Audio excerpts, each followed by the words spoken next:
Viene un proceso electoral en los estados y la revocación de mandato. Guillermo Ordaz, maestrante en Derecho Procesal, experto en Derecho Electoral y parlamentario, ¿qué tenemos que aprender de lo que viene? ¿Qué está en juego? ¿Qué es lo que se va a decidir este año 2022? Te escuchamos. Hola Fernanda, muy buenas tardes, muy buena tarde ya. Sí, en estas elecciones locales en 6 estados está en juego las gobernaturas, lo que son Aguascalientes, Durango, Hidalgo, Oaxaca, Quintana Roo y Tamaulipas.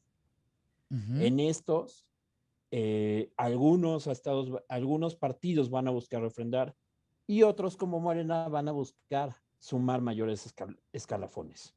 Hasta el día de hoy, ¿por qué es importante estas elecciones?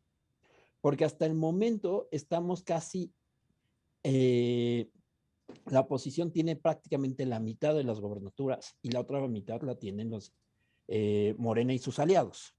Sin embargo, con esta elección se pone en juego todo lo que es los recursos económicos, los estados con mayores recursos económicos y con mayor derrama en algunos extractos socioeconómicos en particular.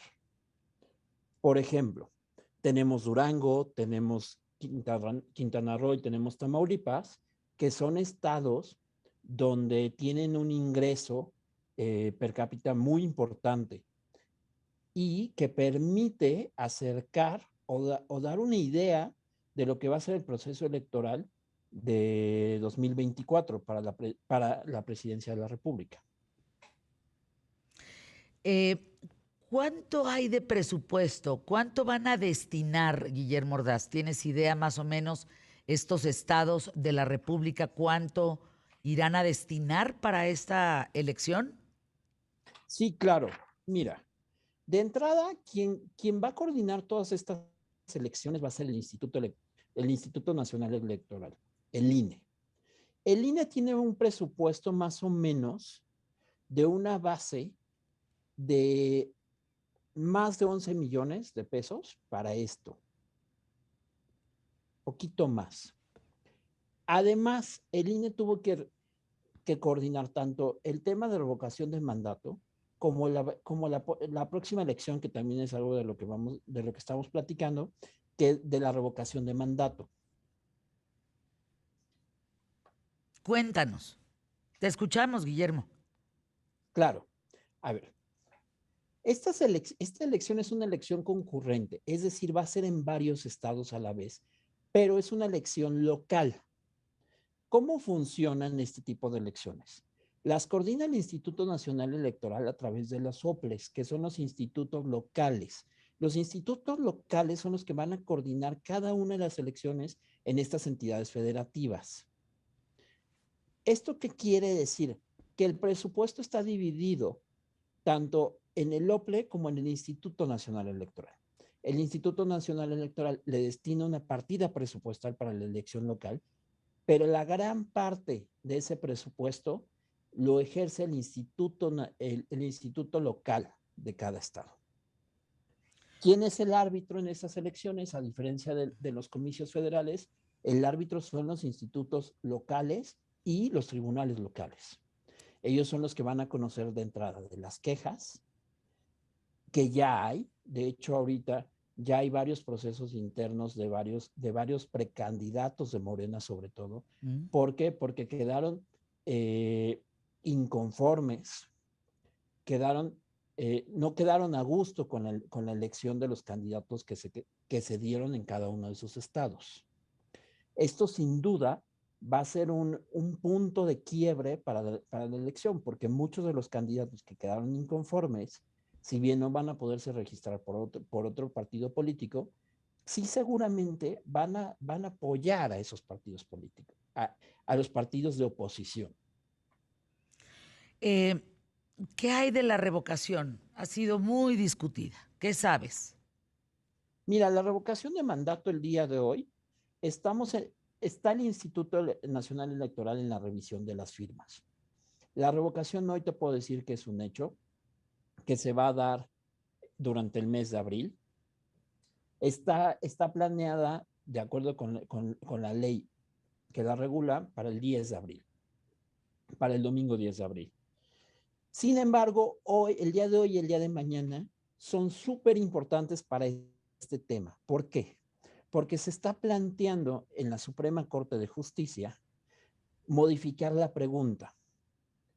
En este caso, se va a hacer una modificación a la pregunta y la pregunta, como se plantea es, ¿estás de acuerdo que el nombre del presidente de los Estados Unidos mexicanos se revoca el mandato por pérdida de la confianza, ojo, por pérdida de la confianza, o siga en la presidencia de la República hasta que termine su periodo? Con esta modificación a la pregunta, se va a dar un giro total en el escenario. ¿Por qué? Porque entonces estamos hablando de que si es por un tema de pérdida de confianza, entonces la ciudadanía probablemente también su voto sea distinto a como se ha querido plantear por muchos escenarios y por muchos personajes públicos, donde buscaban que la pregunta fuera, ¿estás de acuerdo que el presidente continúe con su mandato? Que esa Aquí sería la es, pregunta lógica constitucionalmente, bueno, la que te llevaría al resultado que queremos obtener. Es decir, claro, a la democrática, ¿no? A la democracia, a un acto democrático. No tiene chanchullo, pues. por supuesto, aunque también la pregunta que plantea la Corte, en el sentido, repito, ¿estás de acuerdo que el presidente se le revoca el mandato por la pérdida de la confianza? Lo que estamos lo que vamos a votar el próximo 10 de abril es la revocación de mandato, no es una ratificación. Debemos entenderlo primero, partir de ese punto.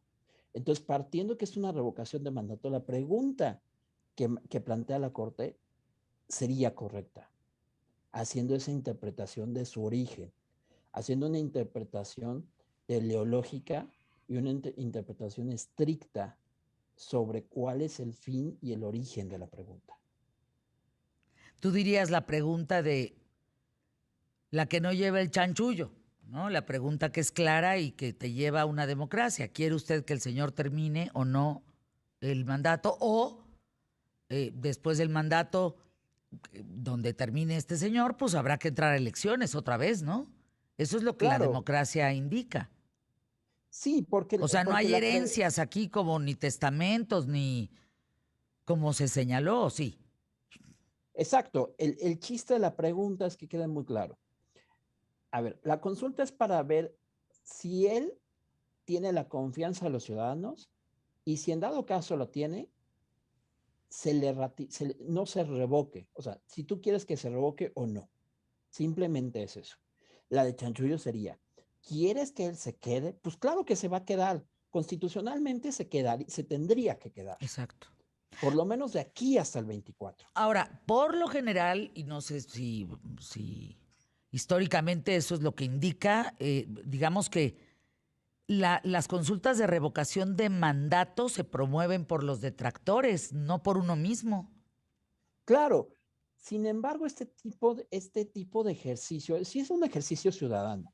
Su naturaleza es de consultar, de apertura hacia una democracia participativa, que como dice Ferrajoli, la democracia participativa es aquella que se escucha, en la cual es la más pura porque el ciudadano participa. Sin embargo, ese tipo de democracia debemos de analizarlo si realmente está cumpliendo o no el objetivo este ejercicio, porque este ejercicio lo está generando el Ejecutivo.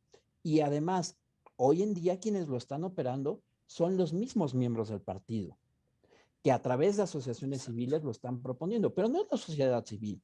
Seamos honestos, la sociedad civil no es la que lo está generando.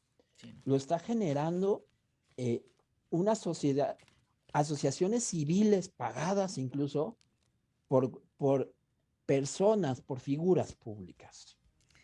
Pues ahí el Si, tema, @Memo Ordaz para que te sigan, Memo Ordaz. Guillermo Ordaz, maestrante en Derecho Procesal, experto en Derecho Electoral y Parlamentario. Saludos, querido Memo.